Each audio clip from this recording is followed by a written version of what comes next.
நேயர்களே, இப்ப நாம மிக முக்கியமாக பார்க்க போகிறது, தொடர்ந்து நேற்று இன்று விடியற்காலை நள்ளிரவு வரைக்கும் மிகப்பெரிய தாக்குதல்களை நடத்தியிருக்கிறார்கள். ஈரான் எல்லைகள் தெஹ்ரான் தீப்பற்றி எரிகிறது பல இடங்கள்ல. குறிப்பாக ரிஃபைனரிஸ், மிகப்பெரிய உலகில் மிகப்பெரிய உற்பத்தி தளமாக இருக்கக்கூடியவைகள். ஒரு நாள் ஒன்றுக்கு பல மில்லியன் பேரல்கள் அவற்றையும் கூட அவர்கள் குறிவைத்திருக்கிறார்கள். தெஹ்ரானுடைய வெடிகுண்டுகள் மோனிசன்ஸ் குடோன் ஆர்சனல்ல இருந்து பக்கத்தில் இருப்பவர்களை நீங்க உடனடியாக வெளியேற வேண்டும் என்று ஈரான் பணித்திருக்கிறது. ஈரான் மிக கடுமையான தாக்குதல்களை இஸ்ரேல் மீது தாக்கி வருவதும், இஸ்ரேலுடைய ஹைஃபாவில் மிகப்பெரிய அளவான சேதாரம் ஏற்படுத்தி இருப்பதையும் பார்க்கின்றோம். அதே சமயம் இன்னும் பல செய்திகளை நாங்கள் தரப்போகிறோம். இன்றைய செய்திகள்ல கொமினுடைய உயிருக்கு ஆபத்து இருக்கிறதா? அது ரொம்ப ஒரு முக்கியமான செய்தி.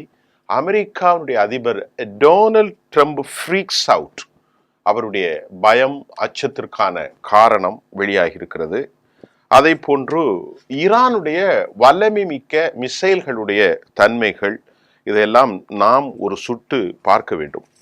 முதலிலே அலி கோமினி அவர்களை கொலை செய்வதற்கான திட்டத்தை 20 பேர் படுகொலை செய்யப்பட்ட நேரத்தில் இதுல 2 நியூக்ளியர் சயின்டிஸ்ட் உட்பட ஒரு எமினன்டான மிக முக்கிய இராணுவம் மற்றும் அணு ஆயுதம் 20 ஆண்டுகளுக்கு மேல் ஈரானை இப்படிப்பட்ட ஒரு மேல் வர்க்க நிலையான மிலிட்டரி டிஃபென்ஸ் காரிடாரை உருவாக்குவதற்கு பாடுபட்ட ஒரு 7 பேர் படுகொலை செய்யப்பட்ட சம்பவத்தை தொடர்ந்து இஸ்ரேலுடைய இராணுவத்தால் மொத்தம் 20 பேர் கொல்லப்பட்டிருக்கிறார்கள். அதில் அசிஸ்டன்ட் கமாண்டர்ஸ், அதுபோல பிரிகேடியர்ஸ், நியூக்ளியர் சயின்டிஸ்ட், முப்படைகளின் தளபதியான ஹுசைன் சாலமி உட்பட ஒரு 20 பேர். அதுல நேற்று மாலை மிக முக்கியமான ஆளும் ஹம்சத் யார், அதாவது சம்யாக்ஸ், அதாவது யார் என்றால் கொமெனினுடைய நீண்டகால அட்வைசராகவும் வலதுகரமாக இருந்த அவர் கிரிட்டிக்கல் நிலையில இருந்தார். நான் உங்களுக்கு சொன்னேன். அவர் நேற்று மாலை மரணித்து விட்டார்.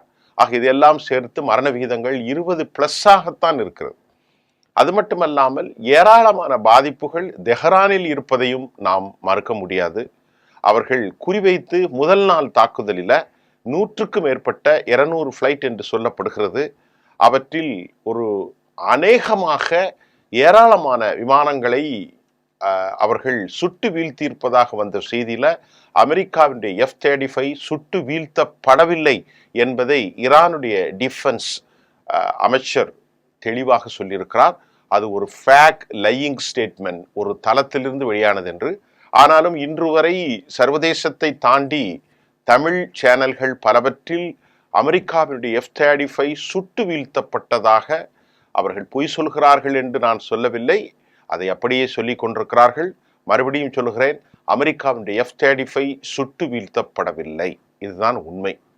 அடுத்து என்ன விவகாரம் என்று பார்த்தால், இன்றைக்கு இஸ்ரேலுடைய தாக்குதலின் கொடூரங்கள் எப்படி பொதுமக்களின் மீது நடந்ததோ, 110 பேர் ஈரானில் படுகொலை செய்யப்பட்டதற்கு சமமாக அல்லது அதற்கு அதிகமாக 480 500 பேர் வரையிலான பாதிப்புகள். அதாவது இவற்றில் பலர் கவலைக்கிடம், கொலைகள், பலர் கொல்லப்பட்டிருக்கலாம், 100க்கும் மேற்பட்டவர்கள் கொல்லப்பட்டிருக்கலாம், பலர் நிரந்தரமான ஊனமாகக்கூடிய ஒரு சூழல் காணப்படுகிறது. இத்தனை ராக்கெட்டுகள், மிசைல், அது மட்டும் இல்லாம ஹைப்பர்சோனிக் பாலிஸ்டிக்ஸ் நீண்ட தூர மிசைல்களை அவர்கள் அனுப்பி இருந்த போதிலும் அவர்களுக்கு இதன் பாதிப்பு கேட்டிருந்தால் ஒரு பலாயிரக்கணக்கில் இறந்திருக்க வேண்டும். ஆனால் அந்த இறப்பு விகிதம், ஒரு காயம் ஒரு 500க்குள் இருப்பதற்கு காரணம் அவர்கள் இயற்கையாகவே மட்டுப்படுத்தப்பட்ட பங்கருக்குள் பயந்து 40 லட்சத்திற்கும் மேற்பட்டவர்கள், கிட்டத்தட்ட இஸ்ரேலுடைய பெருநகரங்கள், இஸ்ரேலின் பாதுகாப்பான நகரம் என்று எதுவுமே இல்லை. வடக்கு பகுதியாக இருந்தாலும் சரி, ஹைஃபாவாக இருந்தாலும் சரி, டெல் அவீவாக இருந்தாலும் சரி, ரெஹோவாத் போன்ற எந்த பகுதியாக இருந்தாலும் சரி, பைத் யாம், ரெஹாவாத் மற்றும் உண்டான எந்த பகுதியாக கிரியாத், எது சமோனா, எல்லா பகுதிகளும் பாதுகாப்பற்ற ஒரு பயங்கர நிலை காணப்படுகிறது. நூற்றுக்கணக்கில் இஸ்ரேலில் மக்கள் கொல்லப்பட்டிருக்கிறார்கள், கவலைக்கிடமாக இருக்கிறார்கள். ஆம்புலன்ஸினுடைய விவகாரமும் மேயரே ஒரு 500 பேர் இறந்திருப்பதாக சொல்லுகிறார். அப்படி என்று பாதிப்பு அடைந்திருப்பதாக சொல்கிறார். அப்படி என்று சொன்னால் நூற்றுக்கணக்கில் இறந்திருக்கலாம். நம்மகிட்ட 243 அப்படியெல்லாம் தகவல் இல்லை. நூற்றுக்கணக்கில் இறந்திருக்கலாம். கவலைக்கிடங்கள் எல்லாம் இருக்கிறது. அதுக்கு சமமாக அங்க 110 என்ற ஃபிகர் ஈரானில் இருந்து வெளியாகிருக்கிறது. ஏன் அந்த தகவல் இஸ்ரேலில் இருந்து வெளியேற மறுக்குதுன்னா, செடிஷன்ஸ் லா கேன் பி மேட் செய்யப்பட்டிருக்கிறது. யாரெல்லாம் இந்த தகவலை வெளியே நீங்கள் பரப்புகிறீர்களோ உங்களின் மீது தேச துரோக குற்றச்சாட்டு என்ற தகவலை இஸ்ரேல் வைத்திருக்கின்றது.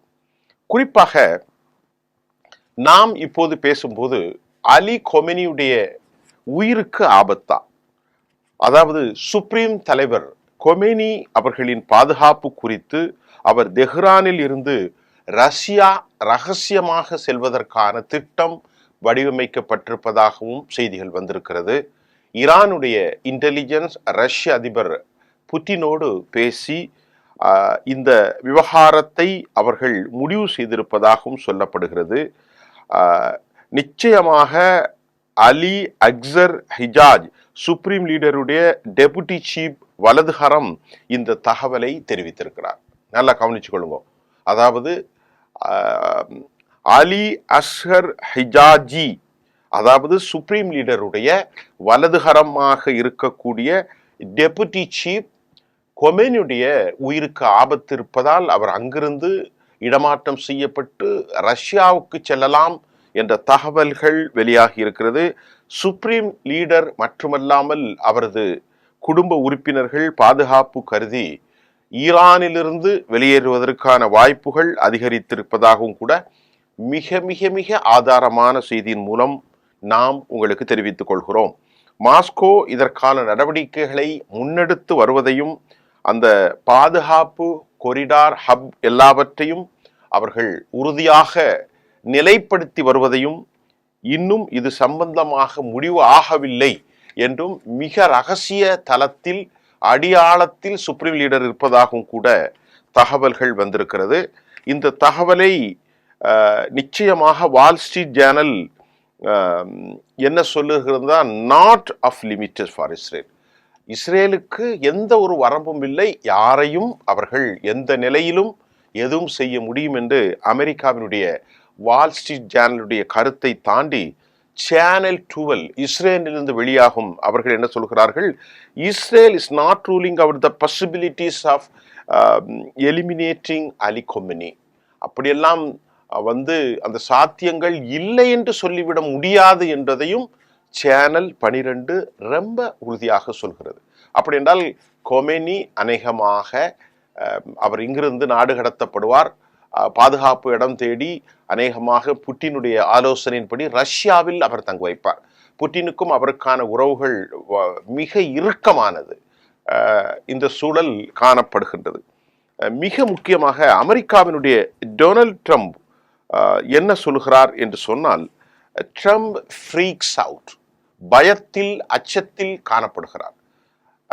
உதாரணமாக ரொம்பவே லூஸ் டாக் பண்ணக்கூடிய ட்ரம்புடைய நடவடிக்கைகள் சர்வதேசத்தால் சந்தேகத்தோடு தான் பார்க்கப்படும். காலை ஒன்று பேசுகிறார், இரவு ஒன்று பேசுகிறார், அவர் மாலை ஒன்று பேசுகிறார்.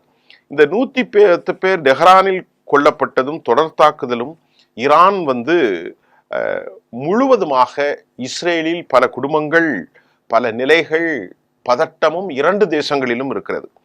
யுஎஸ் என்ன சொல்லுதுன்னா, இரவு தாக்கும் போது இஸ்ரேலுக்கு உதவியதாக அமெரிக்கா ஒரு கொடூரமான தாக்குதலை சந்திப்போம், ஈரானுக்கு அச்சுறுத்தல் என்கின்ற தகவல்கள், ஈரானை தாக்குவோம் என மிரட்டல்கள் வந்ததில் அமெரிக்காவிற்கு இதில் பங்கு இருக்கிறது என்று சொல்லப்பட்டாலும் டொனால்ட் ட்ரம்ப் இதை மறுக்கிறார். டொனால்ட் ட்ரம்ப் என்ன சொல்கிறார் என்று சொன்னால், அன்னைக்கு நைட்ல உள்ள தாக்குதல்னா எங்களுக்கு எதுவும் தெரியாது. ட்ரம்புடைய ஸ்டேட்மெண்ட் அப்படி நம்ம படிப்போம். அது அப்படியே உங்களுக்கு அச்சுப்பிழை இல்லாமல் சொல்கிறேன். நாங்கள் எங்களுக்கு எதுவுமே தெரியாது, நாங்கள் எதுவுமே செய்யல, இரவு நேர தாக்குதல் பற்றி எங்கள்கிட்ட யாருமே சொல்லலை, அதை மீறி நீ எங்களை தாக்கினால் எனிவே யார் சொல்றா? ஈரானுக்கு சொல்றார். நான் சொல்றத நம்பு, என்கிட்ட எதுவுமே கேட்கல, எனக்கு எங்கள் நாட்டுக்கு எதுவுமே தெரியாது, அதையும் மீறி Saudi Arabia, United Arab Emirates, Qatar போன்ற மத்திய கிழக்கில் இருக்கக்கூடிய பஹ்ரைனில் இருக்கக்கூடியதெல்லாம் தாக்குனா நாங்கள் மறுவடிவம் எடுப்போம். அப்படி என்றால் உன்னை துவம்சம் செய்வோம், இதற்கு முன் காணாத வகையில் உன் மீது தாக்குவோம். அதனை ரொம்ப பெரிய விஷயமாக இதெல்லாம் நடக்காம இருக்குன்னா ஈரான் நீ வந்துரு, டீலா முடிச்சுக்குவோம், அவனையும் கூப்பிட்டு உட்கார வைப்போம், உன்னையும் கூப்பிட்டு உட்கார வைப்போம், நானும் வந்து உட்கார்றேன், டீலா நோ டீலான்னு சொன்ன மாதிரி ஈஸியா முடிச்சுக்கலாம் அப்படின்னு அமெரிக்கா வந்து இன்றைக்கு ஈரானுக்கு தூது சொல்கிறது. அந்த தூது எப்படி செல்கிறது என்றால் புறாவின் மூலம் செல்வதும் இல்லையா சங்க காலத்தில், அதே போன்று அந்த தூது தற்போது புட்டின் வாயிலாக போயிருக்கிறது. புட்டின் ஆரம்பத்தில் பெஞ்சமின் நித்தானியாகு பேசும்போது போயா அப்படின்னு நிராகரிச்சிட்டார்.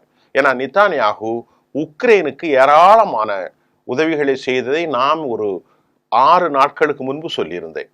தற்போது அதை வைத்து அவர் நிராகரித்த நிலையில் தற்போது அமெரிக்க அதிபரும் புட்டினும் பேசியிருக்கிறார்கள்.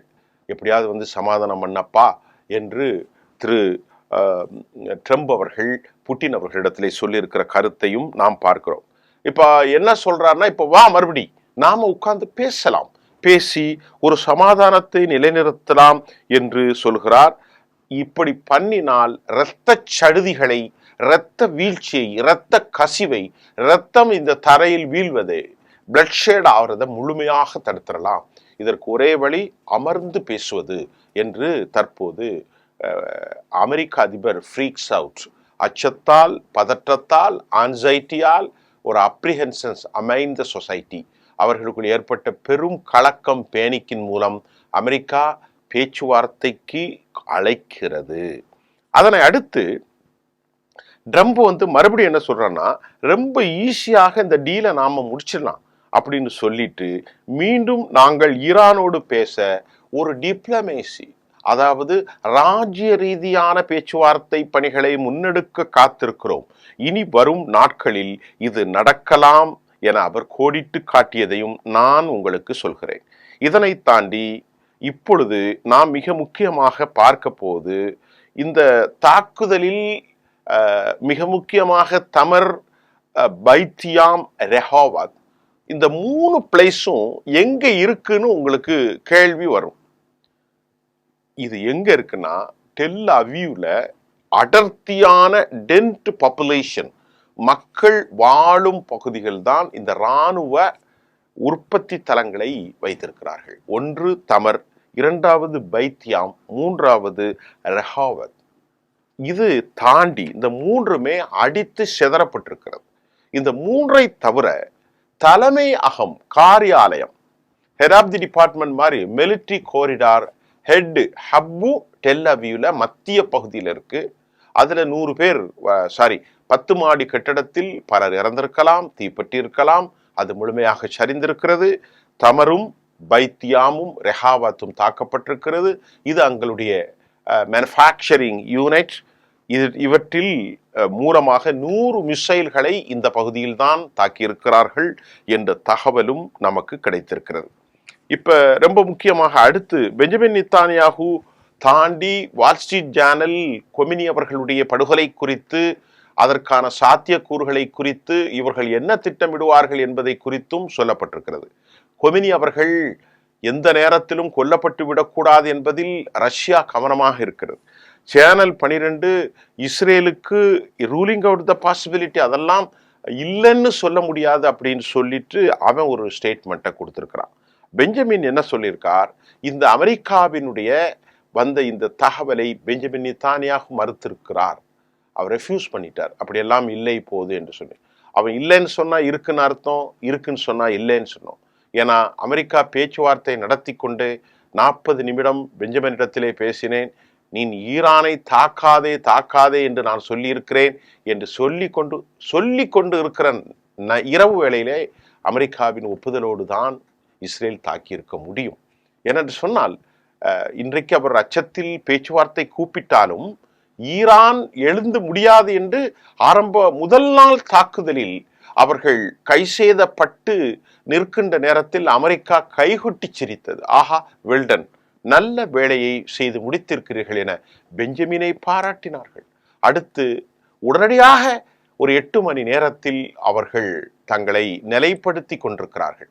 உடனடியாக அமெரிக்கா, நான் சொன்னனே இதே ட்ரம்ப் தான், ஏன் இப்ப தாக்குனா அப்படின்னு டக்குன்னு மாத்திருக்கான்.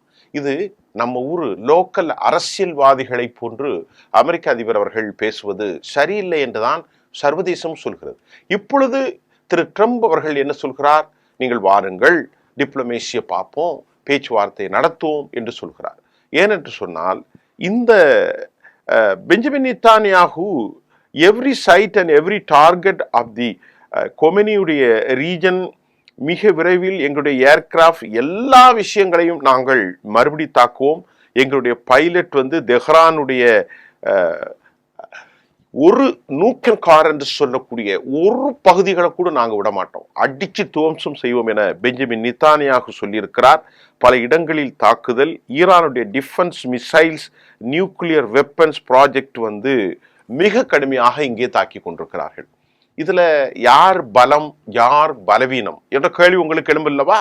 நிச்சயமாக 2 பேரும் பலமாகத்தானும் பலவீனமாகவும் இருக்கிறார். ஈரான் இவ்வளவு பெரிய பொருளாதார தடைகளை சந்தித்த நிலையிலும் ஈரான் வலிமையோடு நிற்பதற்கு காரணம் அதனுடைய செல்ஃப் ரிலையன்ட் என்று சொல்லக்கூடிய சுய உற்பத்தி, சுய மேனுஃபேக்சரிங், அவற்றின் ஆற்றலால் 40 ஆண்டு காலம் அது அமெரிக்காவை எதிர்த்து போராடி இன்றைக்கு ஒரு செய்தியை சொல்லியிருக்கிறார்கள். அப்பப்பா, 1948 நடந்த போரில் 7.5 லட்சம் அரபுகள் வெளியேறினார்கள் பலஸ்தீனத்திலிருந்து. 1967, 1972 யாங்கிப்பூர் யுத்தம், 1992, 2006 ஹிஸ்புல்லாவோடு நடந்த போராட்டம், தற்போது 2025, இன்னும் இடையில் 1-2 மோதல்கள் உண்டு, அதை விட்டுவிடுங்கள். இந்த மோதல்களில் எல்லாம் அரபுகளை அந்த ரீஜனில் தான் வெறும் மிகப்பெரிய சக்தியாக இருந்தார்கள். ஆனால் இனி அப்படி ஒரு காலம் இல்லை. ஏனென்றால் ஈரான் போன்ற தேசங்கள் சொந்தமாக தயாரிப்பில் அமெரிக்காவிடத்திலும் வாங்கல, ரஷ்யாவிடத்திலும் வாங்கவில்லை. ரஷ்யாவிடத்தில் வாங்கியிருந்தால் அவர்களிடத்தில் ஏராளமான F-35 மாதிரி Su-57, Su-54 எல்லாம் இருந்திருக்கும். அப்படி ஒன்றும் இல்லை. அவர்கள் சுயாதீனமாக உலகத்தில் பெரிய மிசைல் அளவுக்கு செய்திருக்கிறார்கள், மிகப்பெரிய ட்ரோன்களை செய்திருக்கிறார்கள். ஆகவேதான் அவர்கள் சுயாதீனமாக இன்றைக்கு மிகப்பெரிய அச்சத்தை 40 லட்சம் மக்களை பங்கர்களை நோக்கி தூங்காத இரவுகளாக டெல் அவீவ், ஹைஃபா, கிரியாத் சமோனா, வடக்கு இஸ்ரேல், பைத் யாம், ரெஹோபத் பகுதிகள் முழுவதுமாக ஆக்கியிருக்கிறார்கள் என்ற தகவலை நாம் சொல்லியிருக்க முடியும். அதே போன்று தெஹ்ரானுடைய oil, energy, infrastructure, key sources of Tehran இவைகள் தாக்குதலுக்கு உள்ளாகி இருக்கிறது. அதே மாதிரி புஷர் ப்ராவின்ஸ்ல இருக்கக்கூடிய சதன் புஷர் தெற்கு பகுதியும் தாக்கப்பட்டிருக்கிறது. உலகின் மிகப்பெரிய எண்ணெய் நகரமாக பார்க்கப்படும் இந்த புஷர் சதன் ப்ராவின்ஸ் ஈரானுடைய நிலைகளை இஸ்ரேல் தாக்கி இருக்கிறது. இதன் மூலமாக இந்த புஷர் இருக்கிற சவுத் பகுதியில மிகப்பெரிய எண்ணெய் வயல்களை கத்தரும் ஈரானும் பகிர்ந்திருக்கிறது, பக்கத்து நாடுகள் தான். அதனால இன்றைக்கு அந்த செய்தியும் நாம் பயன்படுத்தலாம். மொத்தம் ஒரு 10 லிட்டர் ஆயில் எடுக்கிறார்கள்னா இதுல 6 லிட்டர் தான் அல்லது 6.5 லிட்டர் முழுமையாக டொமஸ்டிக் யூஸ், உள்நாட்டுக்காக அவர்கள் பயன்படுத்துகிறார்கள். மீதி ஒரு 1/3 ஒரு பகுதியை வெளிநாட்டிற்கு அனுப்புகிறார்கள். அந்த அளவிற்கு அவர்கள் மிக கடூரமான நிலையிலே உலகத்தில் அமெரிக்காவின் தடையால் அவர்கள் பாதிக்கப்பட்டிருக்கிறார்கள். இந்த நிலையில நாம் இப்பொழுது பார்க்கிறது, ஈரான் எந்த விதமான ஆயுதங்களை பயன்படுத்தி இஸ்ரேலை இப்படி துவம்சம் செய்கிறார்கள். உண்மையிலே நாம் பார்த்தால் ஈரான்ல என்னென்ன இருக்கிறது அப்படின்னு பார்ப்போம். ஈரான்ல ஒரு 10 வகையான ஹைப்பர்சோனிக் பாலிஸ்டிக்ஸ் சூப்பர்சோனிக் ஏவுகணைகள். இதனுடைய மொத்த வேரம் 17,000 கிலோமீட்டர். இதை தடுக்கிறதுக்கு சாத்தியமே இல்லை தோழர்களே.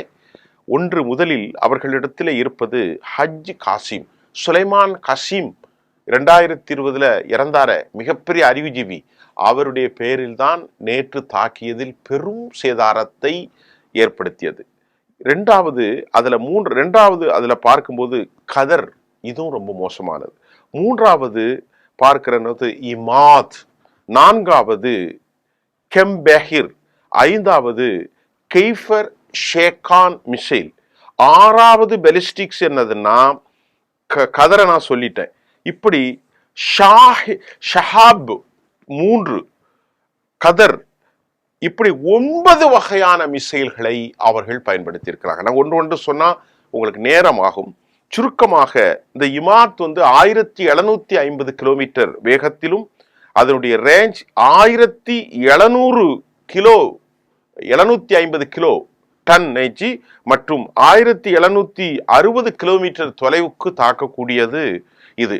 அத மாதிரி இமாதை போன்று ஷாஹிப் மீடியம் ரேஞ்ச் பாலிஸ்டிக்ஸ் மிசைல், இது 2003 வலுவடைக்கப்பட்டது. கதர் நான் ஏற்கனவே என்ன சொன்னேன், லிக்யூட் ஃப்ளூயிட், அதே மாதிரி சாலிட், இந்த ரெண்டுலையும் கதர் லிக்யூட் ஃப்ளூயிட்ஸ் இதில் தான் அவங்க செஞ்சிருக்கிறாங்க. இந்த 9 டைப் ஆஃப் மிசைல்ஸின் மூலம் இஸ்ரேலை அவர்கள் படுபயங்கரமாக தாக்கி கொண்டிருக்கிறார்கள். 6125 மைல் வேகத்திலிருந்து 17,151 கிலோமீட்டர் வேகத்தில் அது சென்றடையும், இலக்கை தாக்கும். இமாம், ஷாஹாப் 3, சிஜீல், இதுவும் ரொம்ப முக்கியம், நான் சொல்ல மறந்துட்டேன். சிஜீல், கிபார், ஷஹாபாப், கதர், பாவன், ஃபதா 2, கெய்பர் ஷேகன், ஹஜ் கசீம், இவ்வளவு வச்சிருக்கிறாங்க. இதுல ஒவ்வொன்றும் பல பயங்கரமானது, வீரியமானது. ஆகவே இப்படிப்பட்ட வீரியமான தாக்குதல்கள் அடுத்து எப்படி மறுஉருவாக்கம் செய்யப்பட போகிறது என்பதை நாம் அடுத்து பார்ப்பதற்கு முன்பு, அதே சமயம் ஈரானுடைய இந்த அட்டோமிக் சைட் புஷ்சர்ல அவர்கள் தாக்குதலை இஸ்ரேல் நடத்தவில்லை. ஏனென்று கேட்டால் அது ஒன்லி பவர் பர்பஸுக்காக ஈரான் பயன்படுத்துகிறது. 2 நிலைகளை மட்டும் தாக்கியிருக்கிறார்கள். ஒன்று நட்டான்ஸ், அதன் மேற்பரப்பு, பெரிய சேதாரம் இல்லை. இரண்டாவதாக பார்க்கிற, நான் ஏற்கனவே சொன்ன மாதிரி இஸ்பஹான், இவற்றிலும் ஆழமான பகுதிகளை அவர்களால் தாக்க முடியாமல் திரும்பி இருக்கிறார்கள். Fajr Jamal natural gas refinery தாக்குதலுக்கு உள்ளாகி இருக்கிறது. கங்கான் எல்என்ஜி ஃபோர்ட் ஈரானில் தாக்குதலுக்கு உள்ளாயிருக்கிறது. புஷர் ப்ராவின்ஸ் தெற்கு ஈரான் தாக்குதலுக்கு உள்ளாயிருக்கிறது. Shahran oil department north west of Tehran, இதுவும் மேஜர் ஆயில் ஸ்டோரேஜ், இதுவும் தாக்குதலுக்கு உள்ளாயிருக்கிறது. 9 மில்லியன் கிட்டத்தட்ட ரெசிடென்ட் அண்ட் கிரிட்டிக்கல் இண்டஸ்ட்ரீஸ் இந்த கேபிட்டல், இதுல பல மில்லியன் கணக்கான ஆயில் பேரல்கள் நாள் ஒன்றுக்கு உற்பத்தி செய்கிறது. ஈரானின் இதை தவிர பெரிய எதுவும் பல இல்லை. இதுதான் ரொம்ப முக்கியமான ஒரு ஆயில் ரிஃபைனரி. இஸ்ரேல் தாக்குதல் பல நிலைகளில் பாதிப்பு இருக்கிறது, இல்லை என்று நாம் சொல்ல முடியாது. இஸ்ரேலில் ரெடார் சைட்டை ஆரம்பத்தில் அவர்கள் தாக்கினாலும் 8 மணி நேரத்தில் அவர்கள் சரி செய்திருக்கிறார்கள்.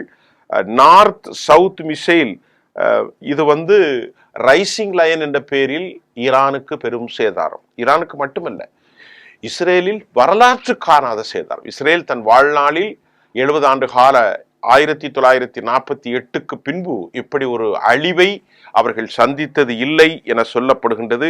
ஹைஃபாவுடைய மிகப்பெரிய தாக்குதல், அது மட்டுமல்லாமல் தமர், பயாத்ஹாம், ரெஹோவத் 500க்கும் மேற்பட்டவர்கள். யுஎஸ் அதிபருடைய பேச்சு, இப்பொழுது அலி அக்பர், அதாவது அப்பாஸ் அராக்சியினுடைய ஸ்டேட்மெண்ட் எல்லாம் நான் உங்களுக்கு அடுத்து தரப்போகிறேன். இதுதான் தற்போதைய நிலை. உங்களுக்கு சமநிலையிலே இந்த செய்திகள் அமைந்திருக்கும்.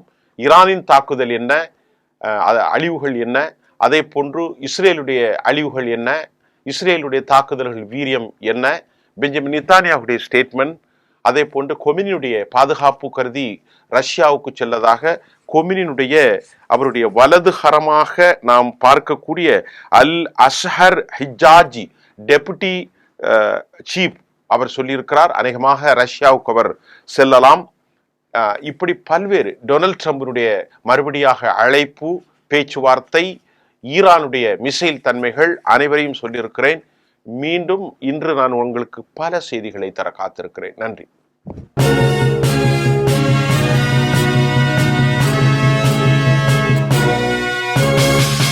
உடனுக்குடன் அப்டேட் தெரிந்து கொள்ள ஜெம் டிவி தமிழ் ஆப்பை இன்ஸ்டால் செய்யவும்.